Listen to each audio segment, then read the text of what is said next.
गंगा तट पर बसे छोटे से गांव में अमावस्या की रात का विशेष महत्व था। लोग मानते थे कि इस दिन गंगा में स्नान करने से सारे पाप धुल जाते हैं और पितरों की आत्मा को शांति मिलती है। रामू, जो गांव का सबसे गरीब इंसान था, इन बातों पर ज्यादा विश्वास नहीं करता था। वह मेहनत मजदूरी करके अपना पेट पालता था और सोचता था, नदी में नहाने से किसी का भाग्य नहीं बदलता। उस साल अमावस्या पर पूरा गांव गंगा स्नान की तैयारी कर रहा था।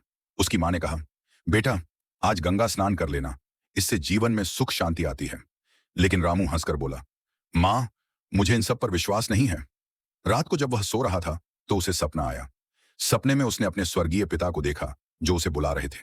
पिता की आंखों में करुणा थी। उन्होंने कहा, बेटा, पितरों को सम्मान देना सीखो। गंगा स्नान से आत्मा पवित्र होती है और तुम्हारे पितरों को भी शांति मिलती है। रामू की नींद खुल गई। उसका दिल तेजी से धड़क रहा था। सुबह होते ही वह गंगा तट की ओर भागा। वहां उसने श्रद्धा से गंगा में स्नान किया और पितरों के लिए जल अर्पण किया।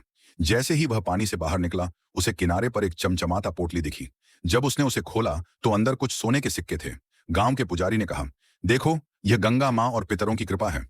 उस दिन के बाद रामू ने कभी अमावस्या के गंगा स्नान को नहीं छोड़ा। उसने समझ लिया कि यह केवल एक परंपरा नहीं, बल्कि आस्था और पवित्रता का प्रतीक है। गंगा स्नान और पितरों का सम्मान केवल आस्था की बात नहीं, बल्कि आत्मा की शुद्धि का माध्यम है।